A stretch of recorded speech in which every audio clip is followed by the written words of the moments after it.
This next session is on sustainability and geopolitics. And to get into that, we have with us Heng Dean Law, who is Managing Director of Pollination, which is a climate change investment and advisory firm here in Singapore. He has a long history in Singapore. He'll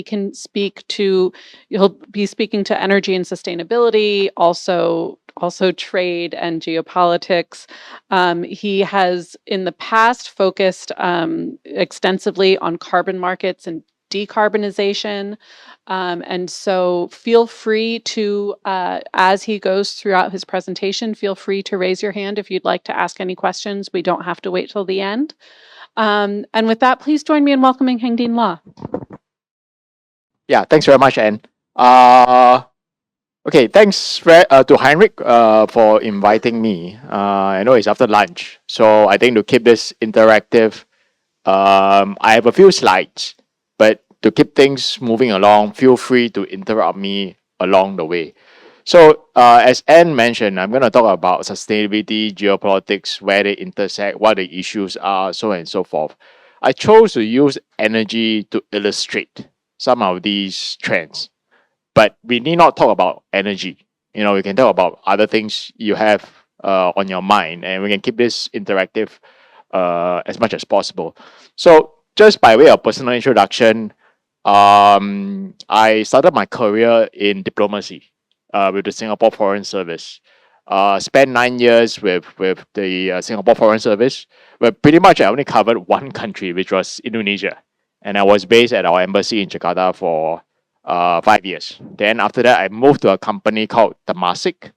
So Temasek is an investment company owned by the Singapore government, but operated very much on commercial lines. They invest all over the world.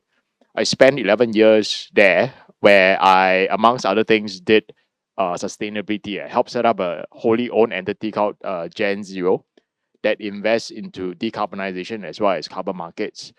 Left Temasek 2 years ago, was doing a couple of things in between, and then ended up with Pollination last year. So maybe just to quickly start off, Pollination. As Anne mentioned, I think we very much focus on climate as well as nature. We do two things mainly. One is advisory, which is consulting. The other thing that we do is investments and project development. So we're not a pure play consultant like a McKinsey or a Bain, but we're not a pure play investor as well. We do a bit of both because we feel that there's synergies between the two. The main areas of focus revolves around climate and nature. So carbon markets is one key area of focus, but we also look at decarbonization, we look at nature, we look at blended finance. So we advise companies as well as countries in Asia and elsewhere on basically strategies, how to get there, what are the issues, how much do you need, what are the returns. We started quite recently in 2019. When we started, we have offices in Australia, UK, US. In September last year, we set up an office here in Singapore, basically trying to see whether we can take advantage of the opportunities in Asia in September last year. And this is where I joined the company to help set up the office. And our focus is very much on Asia. ANZ Bank, which is one of the largest banks in APAC, is a shareholder of ours. So this gives you a bit of a snapshot.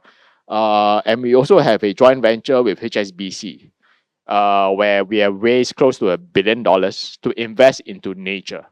Out of that $1 billion, there's a $200 commitment from Apple. So maybe just moving on. Yeah, so energy transition in Asia. So it's quite a hot topic, not just in Singapore, but elsewhere within Southeast Asia, as well as in India, North Asia, China, Japan, Korea.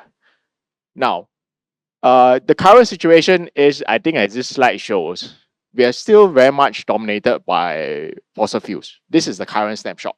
Singapore is a good illustration. If you look at the most right-hand side, we're almost 100%, almost, I mean, not 100%, but almost there, getting our energy from natural gas. So primarily through two ways. One is through pipe natural gas. We get it from Indonesia, and we get it from Malaysia. And then we also get a bit from liquefied natural gas. So we have one terminal somewhere there, and there are plans to build another terminal further along. But this is not going to be, hopefully, not going to be the state in the decades to come. Singapore knows that we need to decarbonize. So we have actually put out long-term plans. So the first immediate thing is to import renewable electricity from our neighbors. The other thing that we are exploring is further afield, things like green hydrogen. So basically, the challenge with energy transition is that the places where renewables like solar and wind are abundant is not where the demand is. So in the case of Singapore, we actually are surrounded by abundant resources of renewable energy. So in the case of Australia, for instance, there's a lot of solar there. But the problem is, how do we get the electrons from Australia to Singapore? Therein lies the challenge. Some people have come out, okay, why don't we lay a 3,000-kilometer cable from Australia all the way to Singapore? And that's something that's being seriously studied right now. The other way is you convert that into green hydrogen and then you ship it to Singapore. But hydrogen is quite a difficult medium to transport. So people are thinking about converting that to ammonia. But the challenge that we are facing is, how do we get access to these kind of abundant renewable energy sources? So, but the current situation we are facing now is that the grids in Asia are predominantly fossil fuels. That means it could be coal, it could be natural gas, and to probably a lesser extent, oil as well. So with that in mind, companies, countries, they see the opportunity. So this has actually illustrates basically what people are investing into. Now, the probably the top two countries are Vietnam and Philippines. I think a few days ago, Bloomberg came out with an article about Philippines in particular, and basically highlighting the leading role it has played. So I think, if I recall correctly, I think the Bloomberg article mentioned that they have enough capacity to basically more than double their existing grid capacity. So, but a lot of these are in the works, so they're not fully executed yet. So key challenges like grid transmissions. So you need to configure the grid for renewables because of intermittency. Yeah, because the wind is not going to blow all the time. And in the case of solar, there's a small issue of nighttime when the sun doesn't shine. So all these things need to be considered. But point being, this slide basically shows that people see this as an opportunity. The other one that is not really here is actually Laos. Yeah, so Laos, people like EDF, which is a French company, are developing significant hydroelectric dams in Laos for export to its neighboring countries. So opportunities are there, but as I'll show in subsequent slides, there are issues that need to be addressed because renewable energy is not abundant all over Southeast Asia. And that's something that needs to be addressed. And this slide basically shows, is a good example of that. So wind has been talked about in other markets, but in Southeast Asia, this is actually from the US government. So basically the darker areas, more wind. Lighter areas, not much wind. So the long and short of it is that around the equator, there's not much wind. The darker areas, as you can see, in the case of Southeast Asia, is more Vietnam, Philippines, certain areas in Indonesia. But as you can see, most of the rest of Southeast Asia is not that great for wind. So that kind of takes out a kind of like a big decarbonization lever for Southeast Asia. The other one that has been talked about quite a lot is actually geothermal. So geothermal has been something that is potentially could be quite promising in places where there's a lot of volcanic activity, namely Indonesia as well as Philippines. But geothermal is also quite a challenging area because you drill down, if there's no water, then it's a bit of an issue. That's why the success rates can be quite limited in some of these countries. So Indonesia has been often cited as one that is a lot of geothermal resources, but they haven't been quite able to tap on that, partly because of this, and partly because the areas where you have geothermal activity usually are located far away from the demand, the populated areas. And that goes back to the whole renewable energy story. You need to connect places where you have the renewables to the places of demand, and usually they're not next door. Yeah. So the other issue that we face in Southeast Asia is the issue of coal plants. So there's been talk about phasing out coal plants. And in fact, there's been one successful example in the Philippines. So the Ayala Group, for instance, they have managed to work out an arrangement where they will, I think they will retire the plants at least 10 years early, if not more, depending on the conditions. Now, the problem for Southeast Asia in this particular case is that most of our coal plants are young compared with the rest of the world. So I'll just cite Indonesia as an illustration. Indonesia, I think in the early 2000s, basically embarked on 2 crash programs. Each, I mean, in total was 10 gigawatts each. So there was 20 gigawatts in total over the 2 programs. So they realized that they did not have enough electricity to meet their current needs. So they decided to basically ramp up supply quite significantly. And what they did was they actually worked a lot with Chinese companies. Chinese companies came in, offered a cost-effective solution for them. But a lot of that was also leveraging on Indonesia's coal deposits. So what they did was that they successfully managed to ramp it up to the point today whereby there's actually an oversupply of electricity in Indonesia's grid. But a lot of it is by young coal plants developed over the past 10, 15 years. So that accounts for the very young age profile for coal plants in Southeast Asia. Now, Southeast Asia, as we know, coal plants, as we know, they generate a lot of emissions. And in certain places, if for older plants, the pollutants also, they're not great for the communities, the health of the communities surrounding it. But in essence, for Southeast Asia, one big challenge of basically replacing coal plants with renewables is that if you want to phase out the coal plants, you need to make it, you need to reach some form of a commercial arrangement with the current debt and equity holders of these coal plants. So the younger they are, you have a longer runway that you have to think about in terms of closing that gap, which makes it commercially a bit more tricky. So the Ayala example in the Philippines was great. But generally, I think across Southeast Asia, one big issue is the young age of the coal plants. So there's been a lot of talk about, JETP, the Just Energy Transition Program. I think 20 billion was committed to Indonesia. I think 8 billion was committed to Vietnam.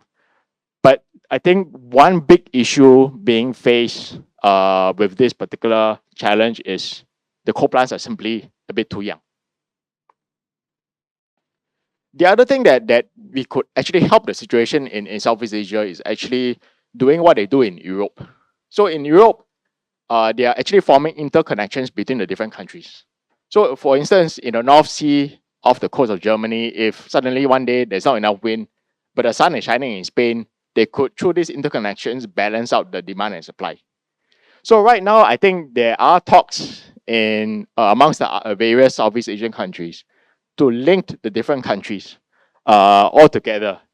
Now, one big challenge being faced by this is that even within the individual Southeast Asian countries, the transmission connection between some of these key areas is not quite there yet. Yeah, just again going back to Indonesia, for instance. So Indonesia, Java is the main center of economic activity. About 60% of the economy is located on Java. So is the population.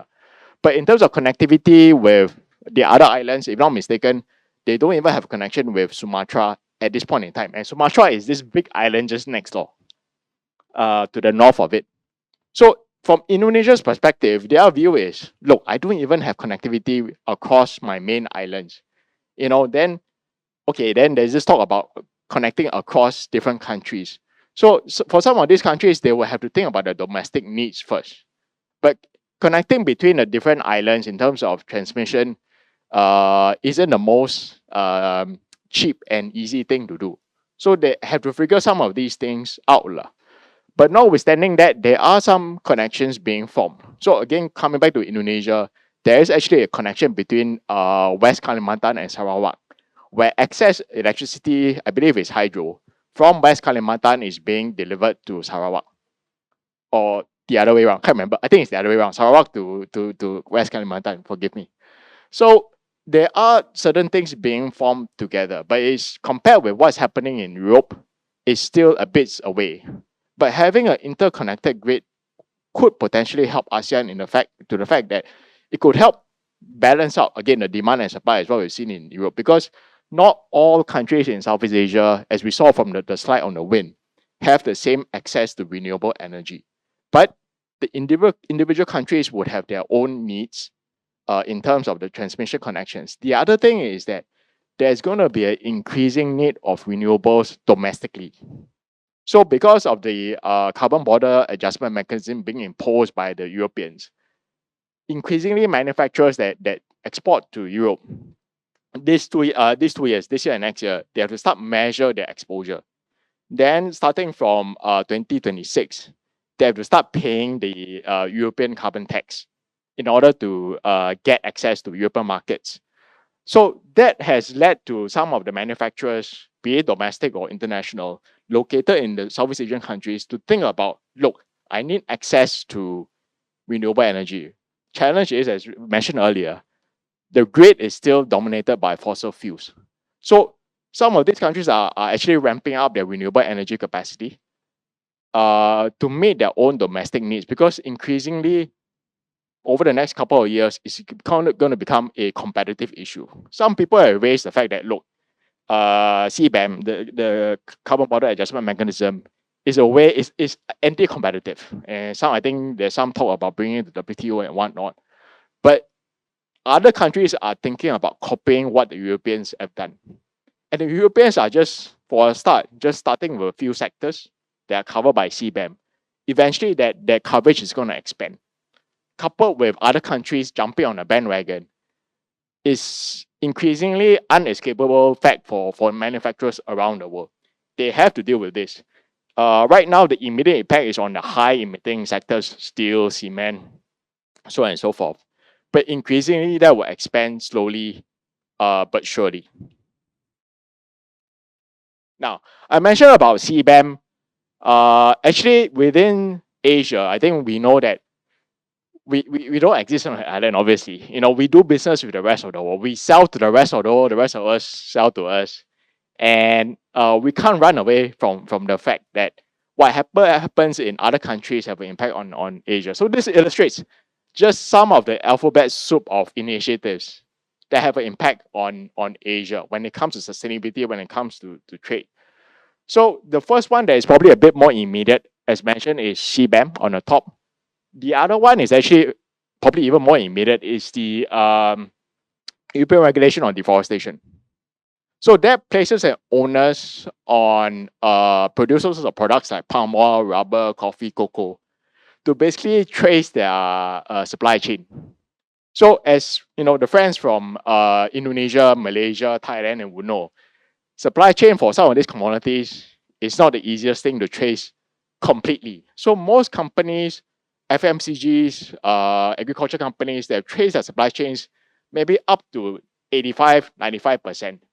But the last 5 to 10% is a bit of a kicker, because that's usually the hardest to trace, because there's a smallholder guy sitting at the end of it.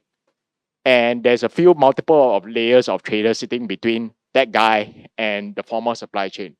And that is the landscape in Southeast Asia in particular, because most farmers are fragmented. Some of it is dominated by big guys. In the case of palm oil, say around 60% of the acreage, again going back to Indonesia, is planted by the big guys. But they get a bit of their supply, actually a significant percentage of the supply from the remaining 40% from smallholders of all shapes and sizes. But usually each smallholder is below 2 hectares in terms of acreage. To certain degrees, that applies to other commodities like rubber as well. Coffee and cocoa is probably even more challenging to a certain extent, because coffee and cocoa, by the nature of their crops, they are not suited for large plantations. They're actually more suited for smaller holdings. Reason being is that if disease starts to spread, it spreads like wildfire. So the nature of that kind of like leads to smaller holdings or basically smallholders playing a more significant role. Now, the Europeans know that this is an issue. I think the Europeans are engaging countries like Indonesia, Malaysia to basically build up capacity.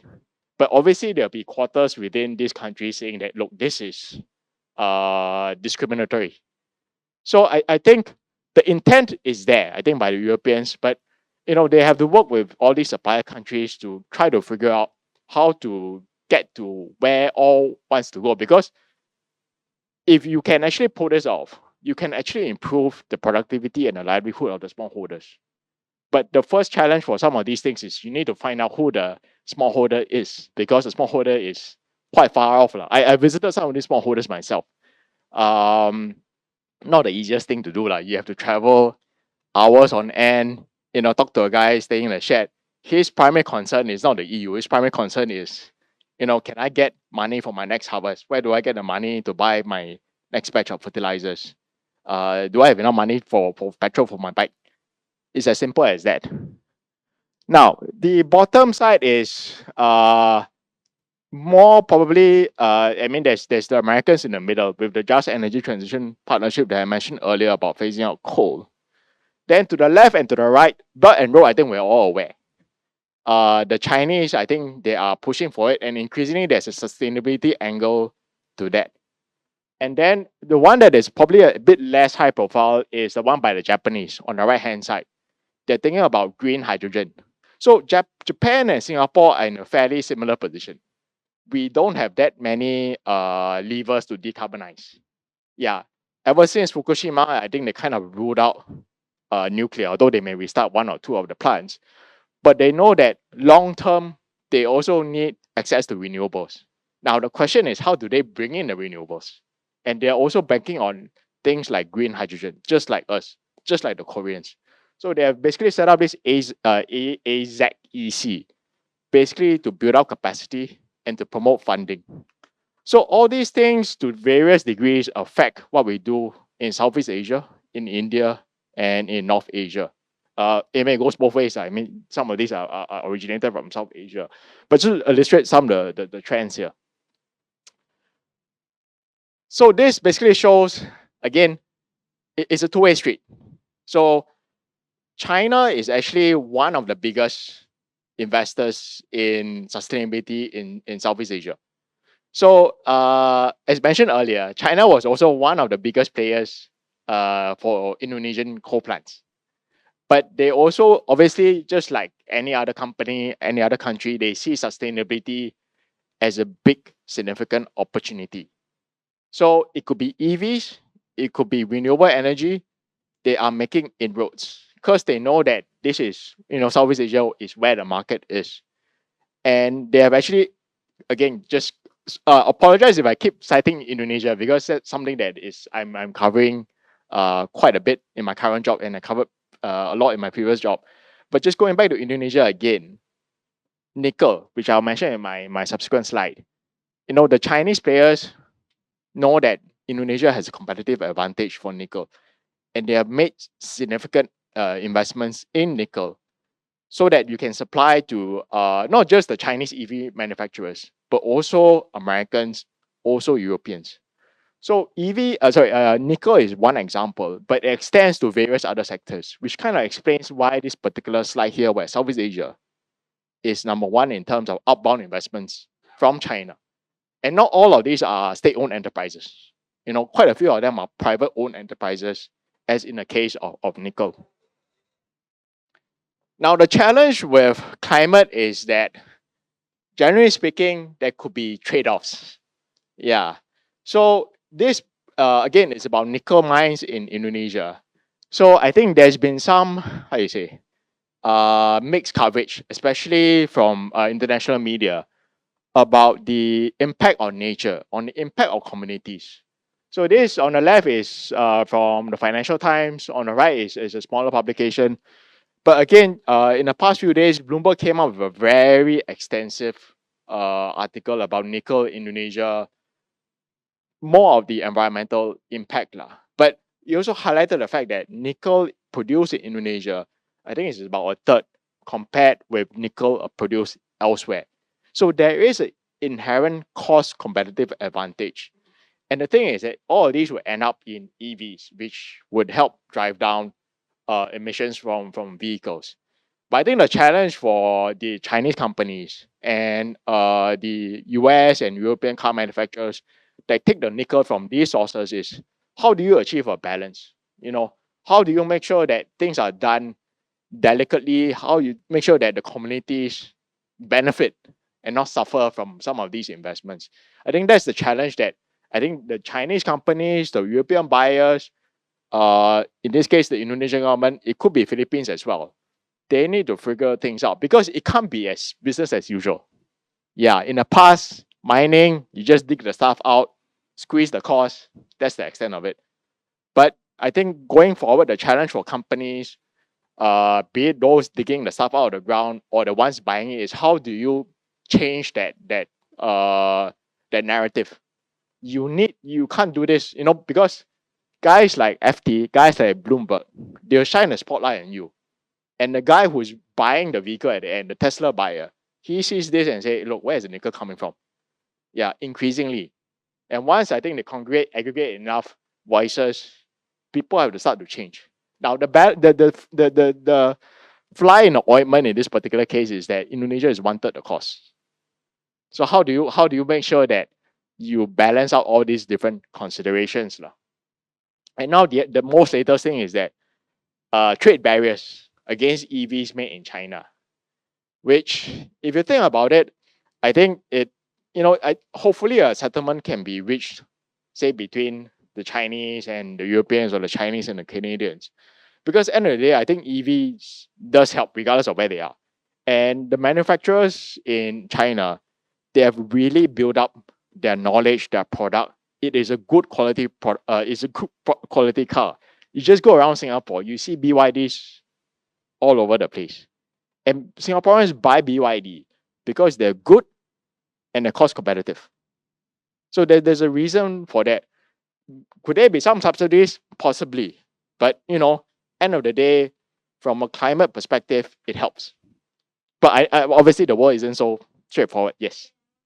I think like in Indonesian government already banned the export of nickel because of the climate. Nickel ore.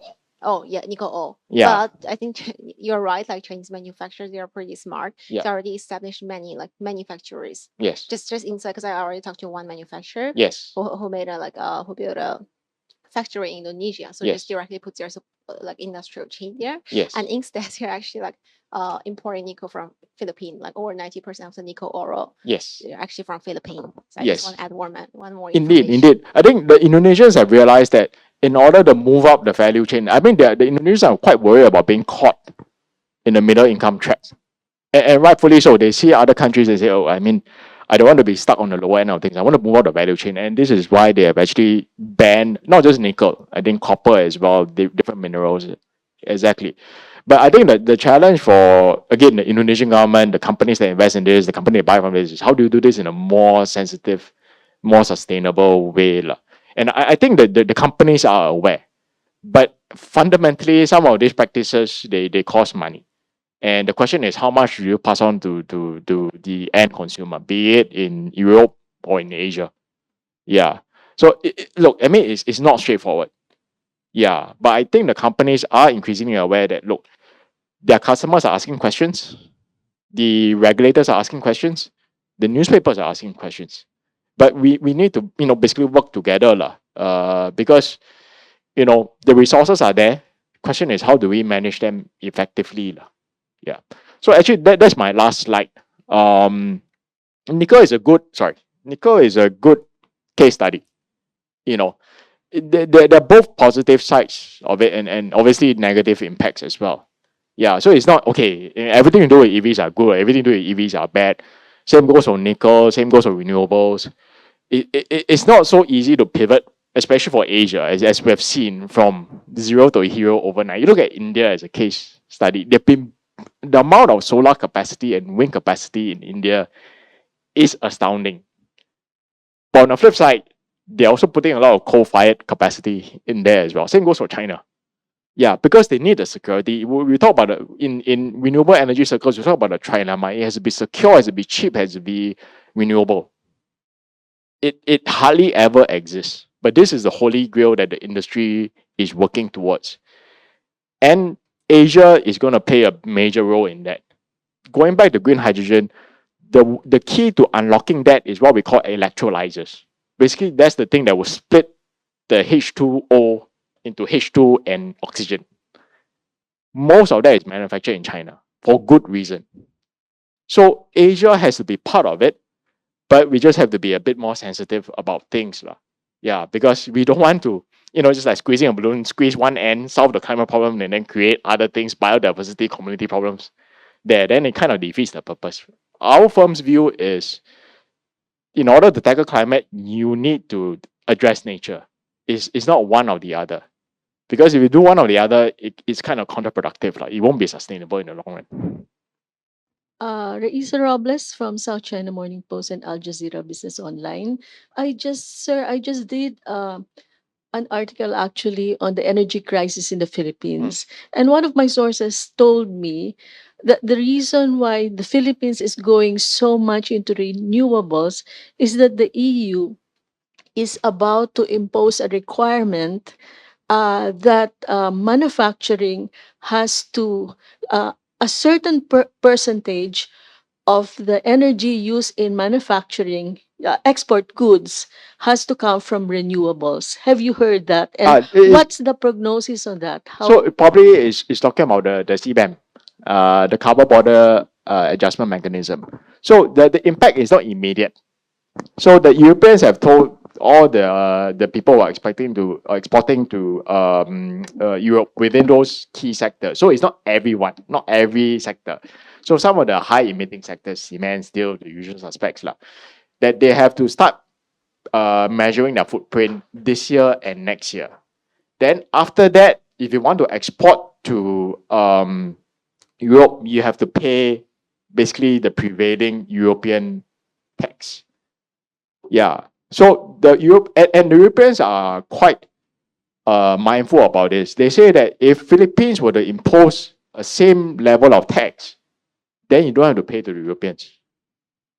So if the Philippines were to introduce what we call carbon pricing, carbon tax, for instance, at the same level, and the level of coverage is the same, that means it covers the same sectors, actually Philippine manufacturers may not be subject to the European carbon tax. Yeah. So the Europeans, the ultimate goal, some people say again it's discriminatory, so on and so forth, but I think the Europeans, they're doing it for two reasons. One obviously is climate. The other thing is that they are aware that their own sectors, all these high emitting sectors, are at a disadvantage. So they want to level the playing field. But they also, like I said, gave the provision that if the individual country can impose that tax, by all means, you don't have to pay to me. You can pay to your own government. And then hopefully the government can use it for climate ends and whatnot. So again, I think the intent is there. So I think if capacity can be raised, if investments can flow to the right areas in these countries, then who knows? I think then the intent of this policy may be well served. Yeah, but in the meantime, a bit of work needs to be done in terms of measuring your footprint and trying to figure out how can you reduce your emissions. Thank you. So I'm Nitin Koka. I'm a freelance journalist based in Japan, and I cover climate and energy quite a bit. And one thing I want to ask about is kind of carbon pricing. So I guess one thing I've been told quite often in Asia is that low carbon pricing kind of makes a lot of investments in renewables challenging, but also kind of prevents fossil fuel pricing or kind of maintains the space of fossil fuels in the region. So I'm wondering if your thoughts about, do we need regional carbon pricing in Asia, and would that help? What kind of impact that would have for energy transition? I think regional carbon pricing, I mean, it depends on what it's about. Is it Asia-wide or is it just Southeast Asia? Maybe the easiest one is Southeast Asia, ASEAN, because there's a bit of a mechanism there already. Beyond that, I mean, getting, the other large countries, the larger the country, the more difficult it is. To agree on most things is probably a bit more challenging. But even then, I think carbon pricing, the Europeans can manage to pull it off. But there are structures, there are institutions that are a bit more further along, and I think a different shape than what we have in ASEAN. So I doesn't seem to be on the cards at this point in time. They're talking more about more fundamental things like, this, grid connectivity. I think the other thing, as mentioned earlier, the some of the key challenges with developing renewables is sometimes the wind is not there. I may be sitting on the ring of fire, but I drill a hole, but there may not be any water inside for me to generate the steam that generates electricity. So this is where actually countries like Japan, New Zealand has actually signed an agreement with Indonesia to help them improve the success rate for geothermal energy. So these are some of the inherent factors. The other inherent factor is actually how, when you generate the thing, how do you sell to the grid? So therein lies some challenges. Indonesia, you have a monopoly. You have to sell to this thing called PLN, which is the state electricity grid. So you have to deal with them. I think in Philippines, I think there's a bit more private sectors involved. So there is a bit of to be a renewable energy developer in Asia, there's a bit of few hoops that you have to jump through. And it need not be related to carbon pricing or not. CBAM, I think, have started people thinking about things. But I think inherently, governments like Singapore, they know that they need to do it regardless. Yeah, they have set their goals as per the Paris Agreement. They need to figure things out. The challenge for, again, places like Japan and Singapore is that options are not there and not going to appear tomorrow. So green hydrogen, for instance, you want to develop something that's big and economical enough, you need probably best part of 10 years. You got to find a place, say maybe in Australia, figure out who's going to fund it, figure out who's going to do the off-taking, figure out who's going to finance it, and then get someone to run it and manage it on a 25, 30-year basis. So it's something that will take time. And actually the first milestone is 2030. This is when the first milestone for the Paris Agreement. Countries have to start, they say that they're going to commit, conditional or unconditional, to meet these targets. People will say, look, this is non-binding. The countries are not going to get penalized if they don't meet the targets. But the thing is that the targets are there for everyone to see. If you don't meet it, your voters are going to ask you, hey, how come you're not meeting the targets? Or other countries will ask, why are you? So there's a bit of pressure there to a certain extent.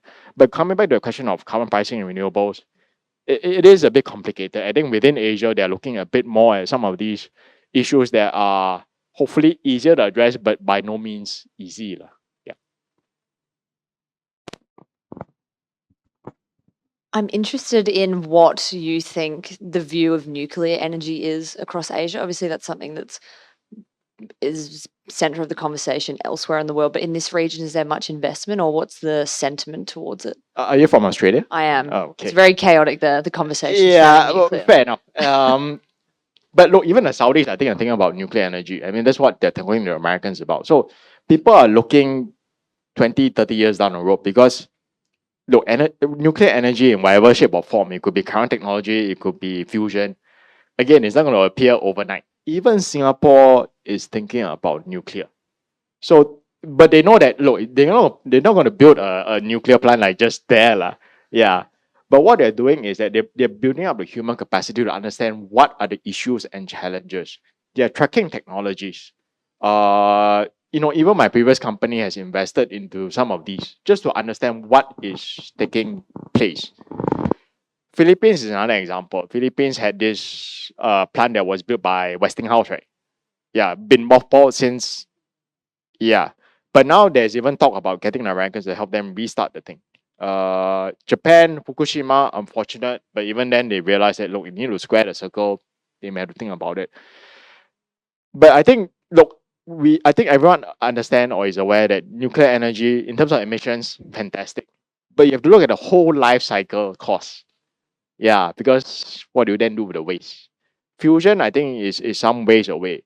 But I think for countries looking at this, even Indonesia is thinking about a nuclear plant. They're banking on a new technology called molten salt, which I think reduces the issues of meltdowns, or the chances of meltdown. So we don't know yet whether what countries will pull the trigger at what time. But I think what we do see is even Singapore is thinking about, okay, we know that this is not going to be a fire issue. we're going to do something about it now to understand if we need to pull the trigger 5-10 years down the road, we're in a better position to do so. I think countries like Vietnam further down the road, yeah, Thailand, I don't really think so. Malaysia, there's no plans yet. But end of the day, there are advantages, but countries and companies have to look at it from a whole life cycle basis.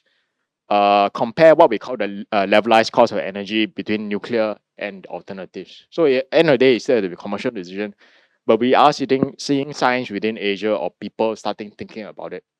Yeah, because again, for energy transition in Southeast Asia or in Asia in general, it has to be a portfolio of solutions. It cannot be just one. If you're just holding yourself hostage to one solution, I think then it gets a bit more tricky lah. So and again, some of these solutions are not going to happen overnight. Fusion, in our case, even renewables is again, we can't build it tomorrow in Australia and pipe it over to Singapore. It's a multi-decade effort. But Singapore is starting. Some of the other countries are starting. And I think so long as people go in with their eyes open, the people go in, supporting it, trade-offs, whatever, I think that is probably the a good outcome to achieve. Thank you. Bonnie from the Standard Hong Kong. Actually, I've got several questions. Okay, so first of all, green hydrogen. So the high price, is it also one of the hindrance for the development? And then also at the same time, as you said, China, they have been making a lot of electrolysis. And then also, for example, in Xinjiang, they have been, producing a lot of green hydrogen already. So I'm not sure if that would be something like similar to, solar panels in the past. It was they were very expensive. And then now that, people has been accusing, China, they have over capacity. I'm not sure whether this will also happen for green hydrogen. So this is my first question. And then my second question is, I understand that Singapore has been thinking of, looking at green hydrogen from an economic perspective. Okay, so what is the role that Singapore can play? Is it like the pricing of hydrogen? Yeah, and also my third question is, we've been talking about a lot of, the use of nickels and coppers and things like that. But then at the same time, know that Hong Kong and Singapore, there have been quite a lot of, green finance, supporting the energy transition, or also supporting projects in Southeast Asia. So to what extent can they really help? And also, I would like to know more about, the technology, about recycling. Yeah, thank you. Okay. I'll address one by one. Just remind me in case I forget. So green hydrogen. So my company is actually developing a large green hydrogen / ammonia project in Western Australia. So total estimate, we call it the East Kimberley project. The one major difference between this project and some of the other projects in Australia is that we are minority shareholder. The majority are actually the First Nations groups. So there's it's called the Aboriginal Clean Energy Partnership. So we own a 25% stake. 3 different First Nation groups hold the 25, 25, 25. So the 75%. The idea is to basically generate a significant amount of hydrogen, which are converted into green ammonia, which will then export and basically also part of it for Australia's own needs lah. Electrolyzers is one of the key issues. The other thing is obviously in order to generate the green hydrogen, you need a significant amount of renewable energy. It could be hydro, it could be solar. So different people are leveraging on different things. The cost of PV panels have actually come down, I think, recently. If you haven't read it, The Economist did a very large piece on solar energy just recently this week. There's quite a few interesting tidbits in there. But I think the other thing is actually electrolyzers. I think that there is a significant cost of that. In Southeast Asia, I think if you need to do a lot of solar, you need a lot of land. So you need to either acquire it or get hold of land in one way or the other. And sometimes in Southeast Asia, acquiring land is not the most straightforward of things. Land titles, for instance, sometimes not 100% clear, so on and so forth. So cost is one thing. Permits, getting the necessary approvals, all that is another thing. Fundamentally, ideally, what you like is some form of offtake. Then that makes it a bit more bankable. Then, because end of the day, you need some form of debt financing to basically finance these projects. And that goes to, I mean, what role can Singapore play in the role of green finance? I think what Singapore has done, or Singapore companies have been doing, is basically, again, they're projecting forward. So for some of the more recent tenders for power plants, they have said this has to be coal-fired. That means between fossil fuel, natural gas, presumably, and hydrogen. So it has to be able to switch between one or the other. So that is, the companies are basically positioning the plants in Singapore for that, to be able to take on green hydrogen. The other thing that Singapore can do is, obviously, we are a hub for legal services, for finance, for consultancy, engineering consultancy, for instance. So these are things that we actually can help to enable supply in neighboring countries, working with local partners. So the demand is there, hopefully generate a bit, but obviously not by ourselves. I think the Japanese, for instance, the Koreans are also thinking about this. So we can always come together and form a consortium, offtake, finance, whatever. Green finance, I think, is something that both Singapore and Hong Kong are thinking a lot about. The banks, actually, our sense is that they want to do more. I think the question is whether can you make it bankable. And bankable, I think, like I mentioned earlier, is can you make sure that there's offtake there, at what price, so on and so forth, and hopefully the cost can be manageable as there. Because at the end of the day, the banks will look at you. Yes, I want to promote and support sustainability, but end of the day, I still have to put this before my credit committee to make sure that it is commercially viable and feasible. Because at the end of the day, it's still a loan or it's still a debt. So it has to make a bit of commercial sense. And then in terms of the last point is about circularity, right?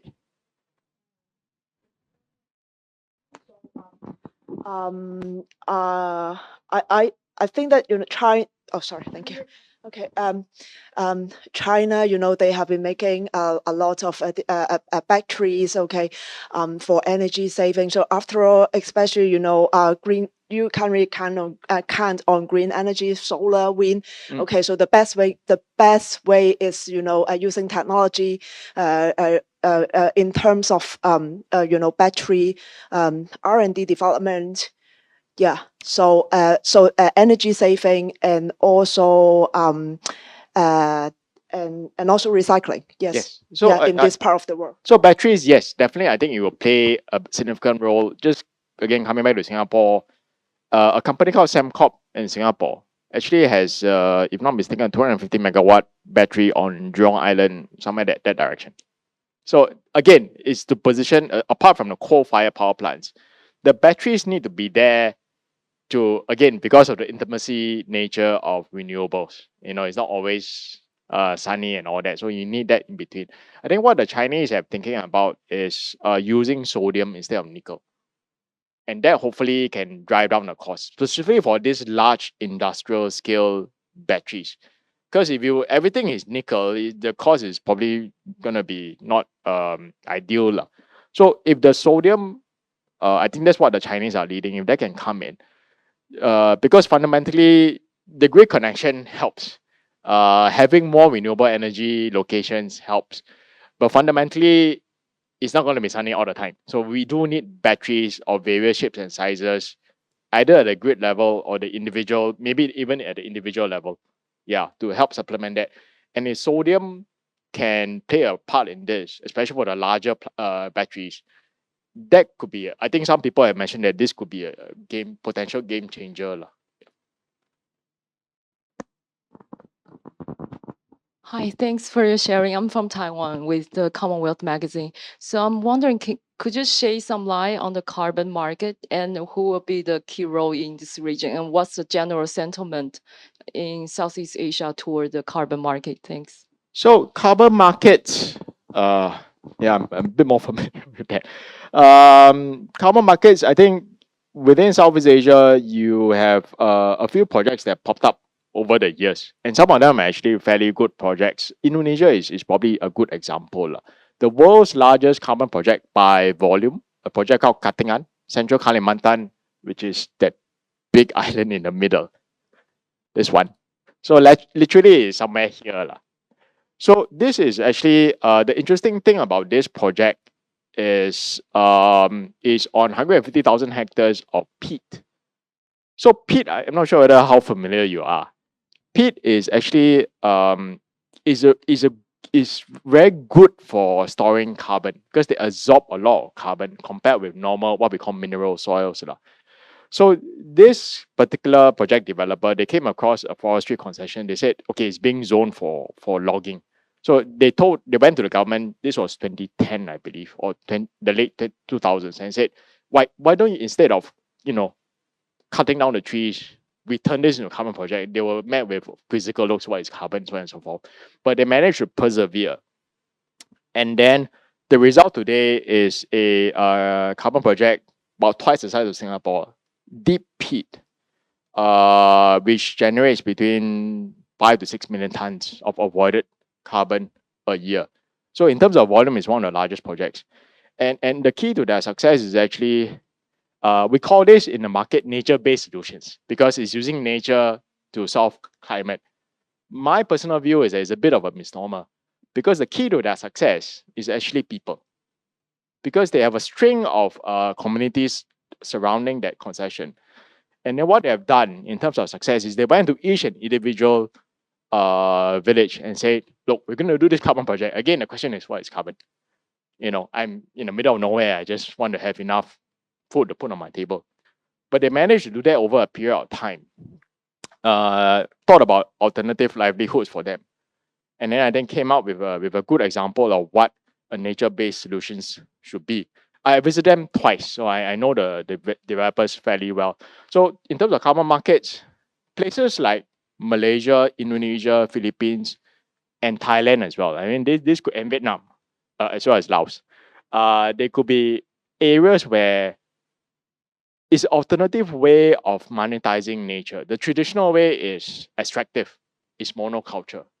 So this is a different way of basically, end of the day, you have to make sure that the livelihoods are protected. And in fact, if you can even increase their livelihoods. So this is a different way of doing business with nature versus what we have done in the past. Again, it's just like the nickel story. Nickel story in the past is find a piece of land. The way I measure performance, my cost, the price is given in the market, basically squeeze up as much as I can out of the place. This is a different way of doing business. It's a lot more difficult. But in certain cases, you can actually make a difference as this particular project has done. Peat is quite important to climate because if you degrade it, basically what they do is they drain it, make it dry, and then convert that to plantations. The problem with that is that when it's dry, it becomes a bit of a powder cake for fires. This is why you see fires in Southeast Asia, in the southern part, every so often. But thanks to the efforts of the Indonesian government, that has basically reduced quite considerably. But the fundamental issue is that this thing called peat, if you can manage peat well, and in the case of this particular project, if you can turn it into a viable project, actually it does have benefits for the climate, benefits for biodiversity, as well as benefits for the people. So that is one example. I think generally speaking, governments in ASEAN have know about the potential. Singapore, obviously, we don't have any locations, peat, forests. Well, we do, but we can't turn them into carbon projects. But the long and short of it is, just like renewable energy, there's a bit of demand from companies based here, as well as from the Singapore government. Singapore government has been actually signing a lot of what we call Article 6 MOUs, trying to see whether we could promote and develop these kind of projects in other countries. And in exchange for basically bringing some of these claims back to Singapore so that we can claim against our NDCs. So it is a new area. There's been a bit of history. There's both supply and demand side played by the different Southeast Asian countries. But it will take some time to settle down. More broadly speaking, I think there's a lot of questions, a lot of controversies, and some of them rightly so about carbon markets.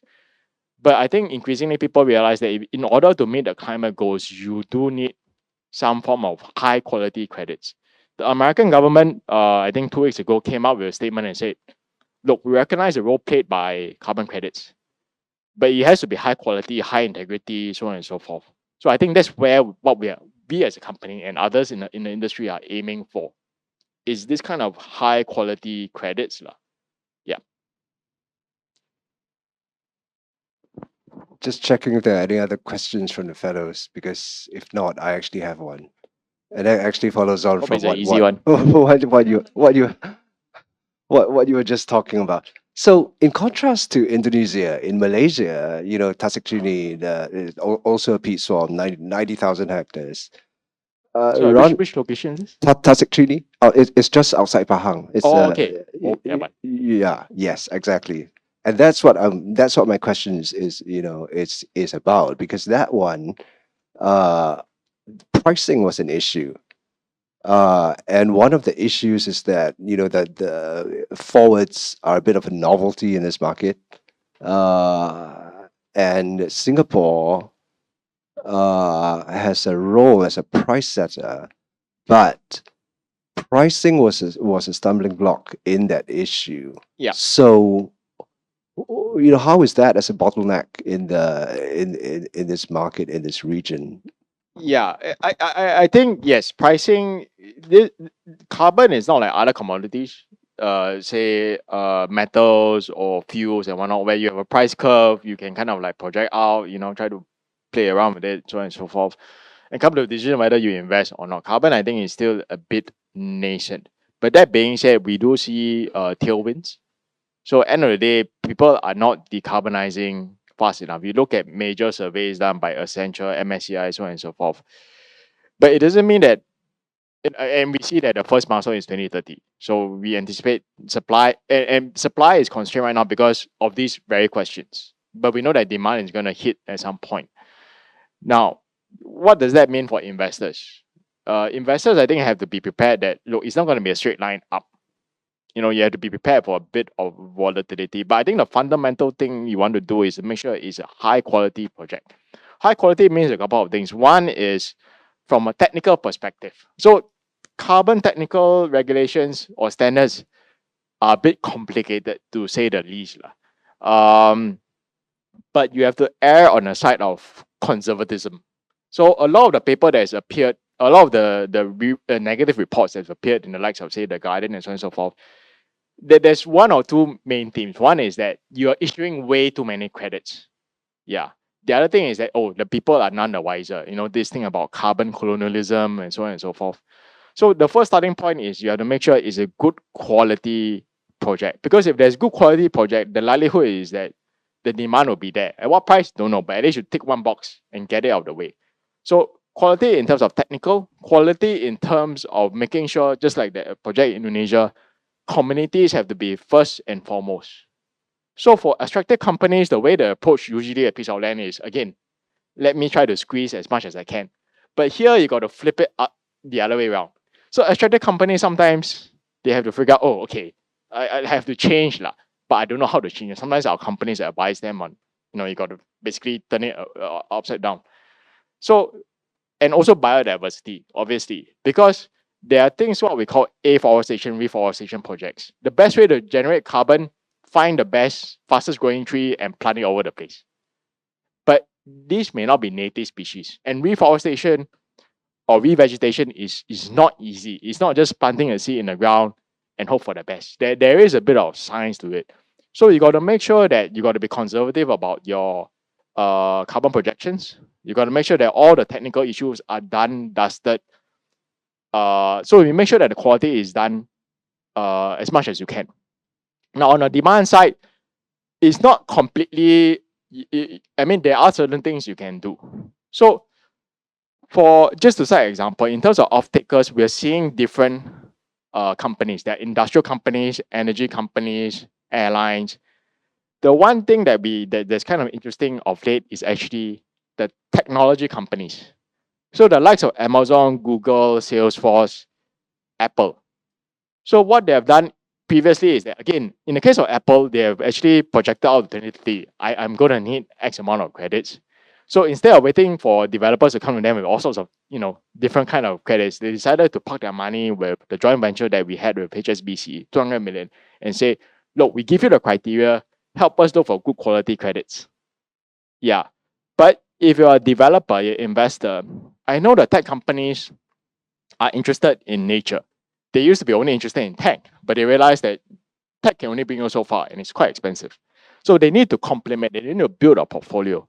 So they have already set out some key criteria. And you can engage these companies, look, does this meet your mark? If not, what do you need to do? Yeah. And then hopefully get some form of commitment, not a slam dunk, but engaging some of these buyers beforehand, trying to figure things out. But this is not, like I said, it's not like a commodity, not a metal, it's, you can go in, there's a bit more factors, a bit more transparency. There's a bit more understanding that you need to develop either in-house or working with people like us that we can help along the way. Yeah, so these are, in essence, it's quite a complicated thing, but it's basically this is the situation facing the industry at the moment. I'm not trying to rush you at all. You have gone over time, but because there have been so many wonderful questions, I do want to give everyone the opportunity to, if you're not leaving right away, Hold on, what time is it? It is 2:05. Oh, okay, I got a bit of time. Okay. All right. If Well, there's any- let's give Heng Dean Law a hand, please.